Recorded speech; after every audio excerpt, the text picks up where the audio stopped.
Welcome to the Computer Chronicles. A computer that can talk thanks to a built-in speech chip. A computer with exceptional graphics and sound capabilities. A computer that can do multitasking. It's called the Amiga 500, and at under $1,000, some say it's got the best price-performance ratio of any computer on the market. Today we take a look at the Commodore Amiga on this edition of the Computer Chronicles.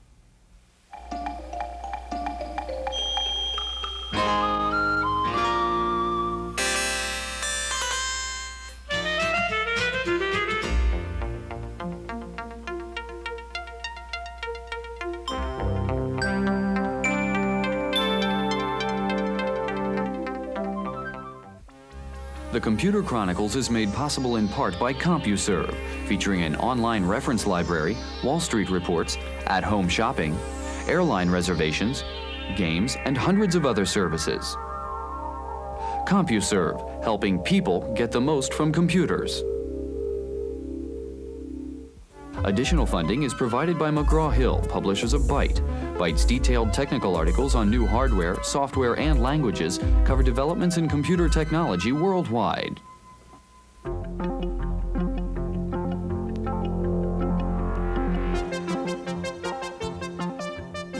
Welcome to the Computer Chronicles. I'm Stewart Cheifet, and this is Gary Kildall. Gary, I'm playing a game called Interceptor here from Electronic Arts. It's a new F-18 flight simulation game written for the Amiga, and as you can see, the graphics and the sound are spectacular in this thing. When you talk about the Amiga, one tends to talk about graphics and sound. It's a pretty good general-purpose computer, but it's kind of the Rodney Dangerfield of personal computers. It doesn't get very much respect among the IBMs and the Macs of the world. Why is that? Well, Stuart, part of it is the Commodore heritage. The Commodore brand name is associated with the low-end computers. When it first came out, it was pitted up against the Atari 520 ST. 520 ST was about $500, and this came out at about $1,500, so it really didn't match up. And moving up market is difficult because, of course, there's distribution channels that they didn't have established. There's a accumulated software base we found with the Mac and the IBM PC, and the Amiga just didn't have that. Now we're starting to see some really good software being written for the Amiga, so that situation may change. Okay, Gary, we're going to take a look at the new Amiga 500 and the Amiga 2000, and we'll see some of the new exciting software that is being written for the Amiga. We're going to begin by going to Oakland, California, and taking a look at a man who uses an Amiga plus DigiView and Deluxe Paint to make a living as a professional photographer and designer. Larry Keenan is a San Francisco photographer who has added the Amiga to his collection of photographic equipment. Working with a video camera, a digitizer, and a software package called DigiView, Larry can create new images directly on screen. Basically, it was a logical extension of my business because I work with a lot of different elements in photos. That the digitizing process was like another brush. It's just another technique. It allows me to take a photograph that I've already have in a stock file and resize it, take out elements. For instance, you have a favorite photograph that you want to use for something, and it's got telephone lines all in it, it's got cyclone fences, lots of problems. And you can go in and you can digitize these areas out. Larry is well known for his ad work and magazine covers, and increasingly for his artwork decorating software packages. The computer gives him a definite advantage in dealing with the deadlines imposed by commercial work, and it lets him be more independent. And this is the main difference in this technology. It allows artists, photographers, illustrators, anyone in the art field to take an image, digitize it on their own terms, and present it, rather than being a victim of a technician basically doing it, and you have no input, none. Making the switch from a sharp lens to a fuzzy monitor is not without its problems. Larry regrets the low resolution of a computer screen compared to photographic film, and he finds it hard to keep up with constant changes in the technology. But he's optimistic. The trick is to learn the process because that won't change, just the quality will change in the future, and that's the important part.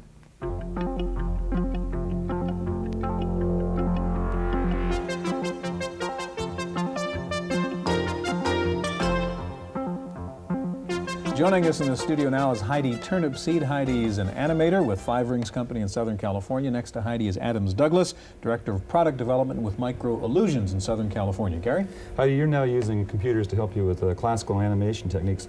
Why did you choose an Amiga over an IBM PC or Mac?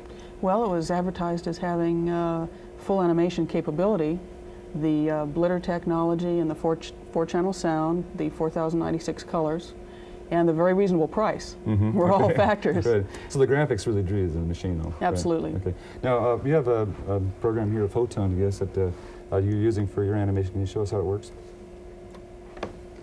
Here's an animation pencil test that I shot of my 10-drawing cycle of a galloping horse. And I'm able to test the animation at home, alter the drawings, redigitize them, and save them back to disk until so I these black and white polished drawings them. are not drawn on the machine itself. They're done externally, then. That's right. Okay. And what was your next step after this? At this point, I animated a rider on a separate level, digitized that, mapped it onto the galloping horse frames, saved them separately so that I can always refer to a horse alone if I want to, and then I called them up in a paint program and colored them. Could you pull that up for us? And while you're loading that version, Adams, let me ask you about the software she's using. What's it called and how does it work? Okay, this is the Cell Animator module of our Photon Video line of products, and they're a set of modules you can use for various video applications, either at home or professionally. This particular one is a tool for animators to use to arrange frames, play them back in any order, reload them, edit them, and it does support all of the graphics modes available on the Amiga. With any type of memory you might have, it'll dynamically adjust to that. Now, Adams, there's usually graphics pictures that take an awful lot of storage, so how much memory does it require to do animation? Usually you can fit on an 8 megabyte Amiga, which is what we got sitting here. Depending on the graphics mode, if you're in pencil test mode, which is takes up the least space, you can fit well over 1,000 frames. Oh, okay. And the longer, more complex colored sequences, you can it goes down to like 100 frames. But you have great versatility in the way you can play those frames back out, so it's not as much of a constraint as it would be if you were only playing it back on the screen. Heidi, how are we doing with the next generation of the horse here? Well, we've loaded up the last frame. And? I'm going to call it up here. And here we have the full color version of the previous scene. Now, how do you do the coloring process here? Do you color each individual frame? Yes, I do. Okay. And I have the capability of filling a shape and incorporating the line around the outside of the shape so that the line is actually a deeper shade of the fill color. This is something that is impossible due to the man-hour requirements were it to be done in traditional cell animation. Now, how about the video, excuse me, Stuart, how about the video output from this? Is this commercially usable, like for broadcast, for example? Well, apparently with a third-party Genlock product that has just come out on the market, it is. And I'm going to be anxious to test that myself. Heidi, you've got another demonstration with a background in it. I want to ask you to load that up also now, and I want to ask you one more question while Heidi's doing that. What kind of hardware configuration do you need to run something like Photon Cell Animator? It will run on a standard Amiga with, we would recommend at least 1 megabyte of memory, and you could load... You could run it on a 500, you're saying? Oh yeah, you could run it on a 500 easily. There's no special hardware video requirements.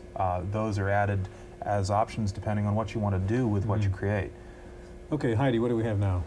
What we have here is a full color animation sequence that I built from my original pencil drawings using the Amiga computer. I utilized the computer to color each frame, pick them up onto the full color background that I painted using the Photon paint program, saved each discrete frame to disk. There are 80 frames here, and colored each frame myself in the computer. Okay, very nice. What does this mean to the animation industry? Well, it means that I, as an individual classical animator, can produce my own full-color animation sequence in my own home. All right, so you can be competitive with big studios. Huh? You bet. Heidi, thank you very much. In just a minute, we'll take a look and listen to the music capabilities of the Amiga with a hot new program called Music X, so stay with us.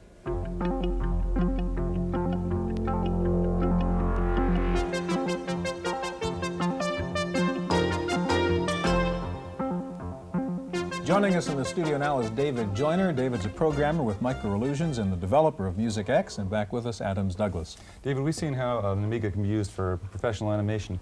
What does an Amiga do for you as a musician? Well, it allows me to essentially set up a multi-track recording studio in my home. the synthesizers nowadays all have what is called MIDI, which stands for Musical Instrument Digital Interface. It's like a set of agreements between various music synthesizer manufacturers as to how their various instruments can communicate with each other. And the computer can receive that information and process it in various ways. And I will now attempt to record a performance and show you how it works.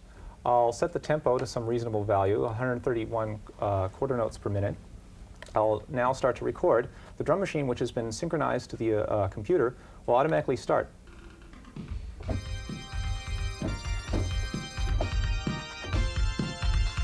So now you're making a digital recording then.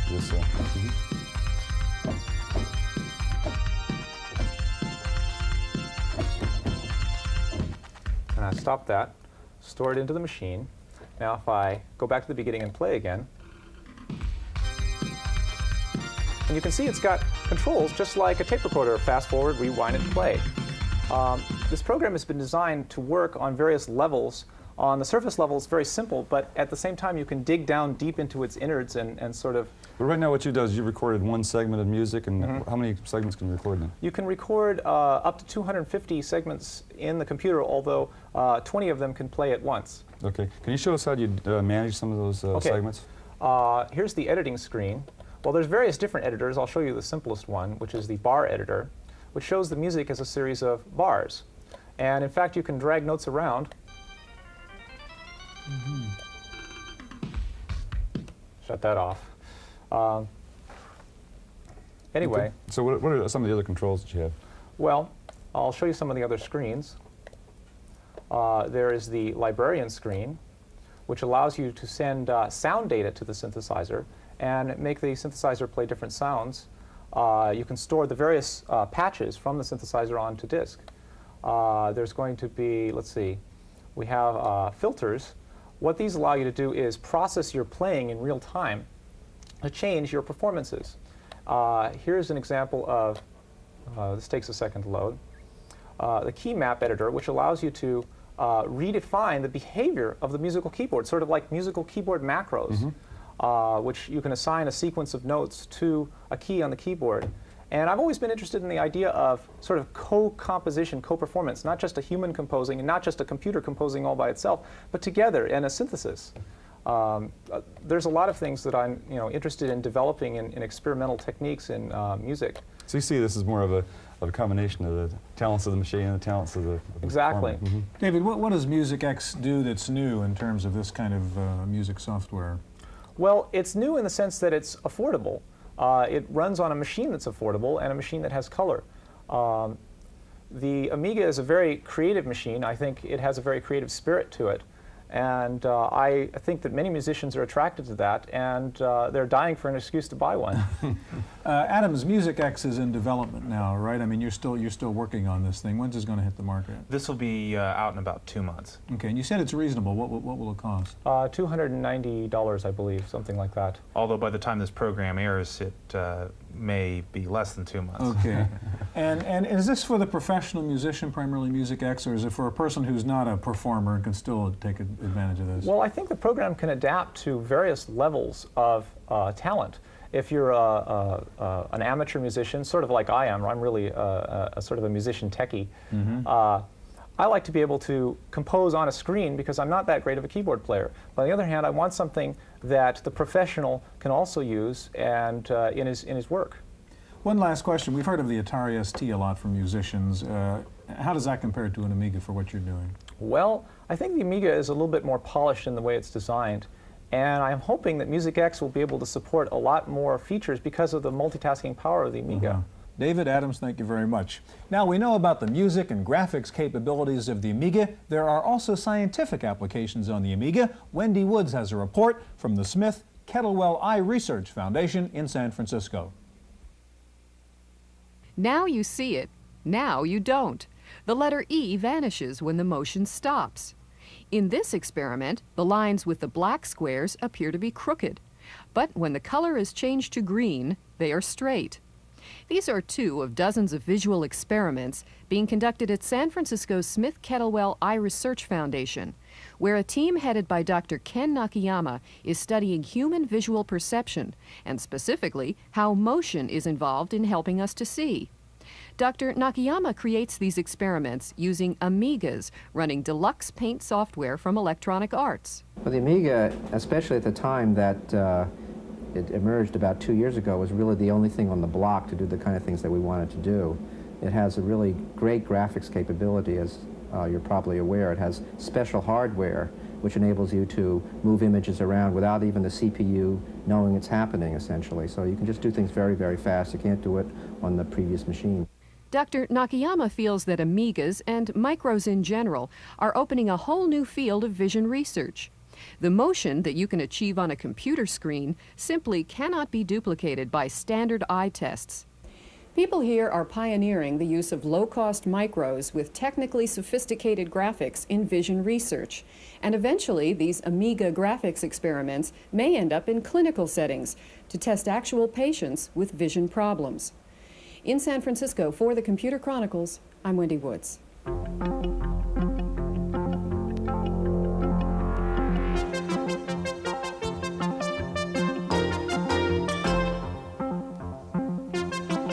With us in the studio now are Tim Jennison, president of New Tech of Topeka, Kansas, and next to Tim, the vice president of New Tech, Paul Montgomery. Stuart, so far we've seen the Amiga used for animation and for a musician's tool. We have a TV camera sitting here, so I guess we've covered all the bases. We're up to video on the Amiga. Tim, why did you choose the Amiga as a target for your product, a video product? Well, the Amiga, of all the computers on the market, is really most well suited for video use. Right out of the box, it's without any other display cards. It's got NTSC video, can display 4,096 colors at once, which is really enough to get a photographic quality image on the screen. Plus, with certain coprocessor chips and internal circuits, it's really a powerhouse. It's got the throughput and the horsepower to do what we need to do. And what does your product consist of?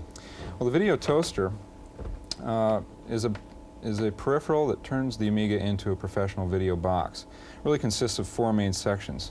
First of all, it's a display card, and it carries the Amiga past 4,096 colors, so you can display really millions of colors on the screen at once with more resolution.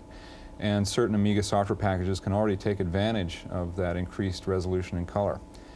Second, it's a frame grabber or a video digitizer, so it can grab frames from a VCR or a camera 60 times a second in full color. You can use that all by itself to capture frames for saving on disk and later recall.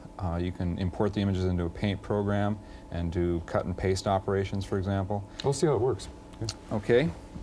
First of all, we're looking at the toaster now displaying live video 60 times a second. This is coming off the camera that's sitting on our desk right here. The camera runs into the toaster, and the toaster runs into this monitor.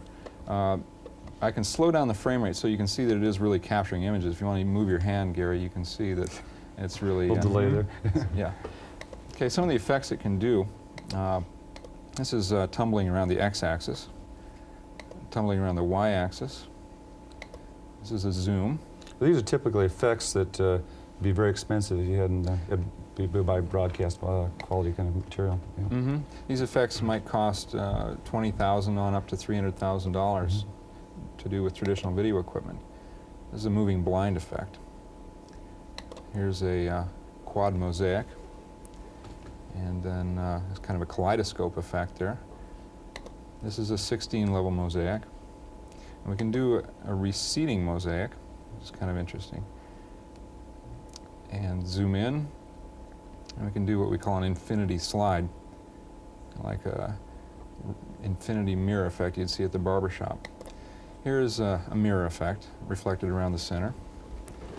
This is called pixelization. It's a very popular effect in commercials. It gives it kind of a high-tech computer look. This is called a push-on. This is used widely as a transition from one scene to another in a video. The picture flying around on the screen is an example of what a TV engineer would call an ADO effect. And this is, you would pay a lot of money to get this kind of effect. Another ADO type effect is the sphere, which is usually reserved for the very expensive broadcast equipment. The beauty of the toaster is that these are all software-based effects. So the more software we write for the toaster, the more effects it'll do. Paul, who's the customer for this kind of a board? Well, the customer is one of the 7 million camcorder owners in the U.S. right now. It is education. It is corporate sales and training tapes. It's anyone who really has an interest in video or a need to do video. This will give them that slick, television look that people are becoming accustomed to. So, for example, if you have a small business and I wanted to have video in my PR department, then I could build it myself. Right? Absolutely right. You don't see this right now replacing things like ADOs and professional quality broadcast effects equipment, do you, or do you, Tim? Well, I do, because even if a station has these very high quality units, they're typically a kind of a precious resource, and you have to line up to use them. And if you're renting time on them, it's typically $300 an hour for the really top stuff. So now a small ad agency has access to this sort of thing, and even a TV news department has to line up for this sort of thing. And now they could get those effects very cheaply. What would the next steps be? What are the things you're trying to add to the video toaster as you improve it? We've got a number of add-on products planned for it. We'd really like to get the entire production process into a single box, and we're working on all the remaining bits and pieces to do that, so we can really truly have desktop video. When you say desktop video, that's obviously sort of an analogy to the desktop publishing situation. Paul, what do you really mean by desktop video? Desktop video is the marriage of personal computers and video. So it gives a much more professional quality to equipment that traditionally is very expensive. Using the computer technology, you can do it now fairly cheap. Do you think the consumer is going to really be doing the full editing in their home in the future? If it's easy enough, Yeah. and that's what we've really tried to keep in the system. You see that trend? Yes, absolutely. Well, what's the toaster package consist of, Tim? I mean, what do you get and how much does this cost? Well, for a whole system, you would need a VCR, a camera or a camcorder, the Amiga, and the toaster card. All told, you would pay somewhere around $2,000 for everything. And how about the toaster product itself? I mean, what is that? Toaster itself lists for $7.99. Okay. And that's a board and... It's a board that goes into the Amiga. Yeah. Do you see some combination, as Gary mentioned, we've seen music and we've seen animation so far in this program, now video, of really taking these things together and going into a real comprehensive, creative work environment? Absolutely, yeah. And are you guys working on that in any direction, or working with other? We're working on an NTSC Paint program that would take the output of this and manipulate it in millions of colors, an animation product, a titling product. So I see that, and it's also compatible with all Amiga software. Okay, gentlemen, thank you very much. That's our look at the Commodore Amiga. Hope we'll see you here again next week on the Computer Chronicles.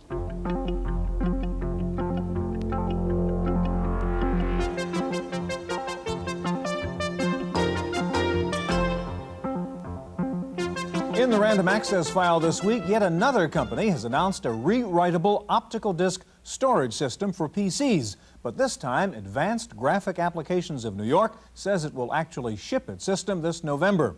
The rewritable laser disk drive will have 650 megabytes capacity and use 5 1/4-inch discs. The company says the drive will operate as a standard DOS peripheral. The price is $5,000. Apple says it'll be coming out with a fix for its new version 6.0 of the Mac operating system software. The new version, dubbed 6.01, is due out any day. A variety of bugs showed up in 6.0, and the new release contains 19 patches that reportedly correct the problems. Software maker Broderbund has announced a new venture with 11 Japanese partners to convert successful Japanese software titles to popular American computer formats. The new joint venture, called Kyodai Software, will be based in San Rafael, California. They're promising 12 new software titles in the first year. Symantec, most well known for its MS-DOS programs such as Q&A, has unveiled 5 new software packages for the Macintosh. The programs include a planning, writing, and presentation package called More2, an electronic mail system called Inbox, and 3 program development packages in C and Pascal. Time for this week's software review. Here's Paul Schindler. You know, a blank spreadsheet can be anything, but above all, it's intimidating. It is, in short, a tool so flexible that it's useless, kind of like a personal computer without software. Microsoft Excel can sometimes seem that way, as can any electronic spreadsheet. What do you do with the blank screen? Enter Heiser software. For $4, you get a floppy and a catalog listing more than 500 templates and macros, which can help you figure out how to make the most of your spreadsheet. Like this guided tour of Excel. It's self-written in Excel. It shows you how you can take advantage of the software's power. Or there's this income tax worksheet template from the sample disk. It sure beats writing your own from scratch. Each of these came from another user, like you, who felt it would be useful. They send it to Heiser, who charges customers from $5 to $50 and shares the proceeds with the authors. So spend $4 for the sample disk, or see if Heiser wants to distribute your template. Microsoft Excel templates from Heiser Software in Pleasant Hill, California. For the Computer Chronicles, I'm Paul Schindler. The new video display safety law in Suffolk County, New York has gotten lots of press attention lately, but last week, NYNEX threatened that it would close its directory assistance operation on Long Island because of the new VDT law.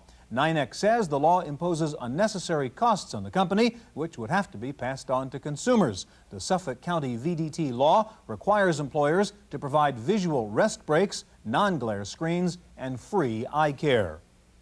Computer researchers at Carnegie Mellon University say they've come up with a new sophisticated speech recognition system that can understand any human voice speaking at a normal, rapid rate. The system is called Sphinx. It currently has a 1,000-word vocabulary. Finally, scientists at the Hughes Research Lab in California say they've developed a prototype for the first three-dimensional stacked microprocessor. The chunk of silicon is about the size of a tuna fish can. It includes 1,024 separate processors in a 32 by 32 array. The researchers say they hope to build a 3D chip with more than 16,000 processors that could have the power of the world's largest supercomputer, but use only 50 watts of power and be small enough to fit in your hand. That's it for this week's Random Access. We'll see you next time. The Computer Chronicles is made possible in part by CompuServe, featuring an online reference library, Wall Street reports, at-home shopping, airline reservations, games, and hundreds of other services. CompuServe, helping people get the most from computers. Additional funding is provided by McGraw-Hill, publishers of Byte. Byte's detailed technical articles on new hardware, software, and languages cover developments in computer technology worldwide. For a transcript of this week's Computer Chronicles, send $3 to PTV Publications, Post Office Box 701, Kent, Ohio 44240. Please indicate program date.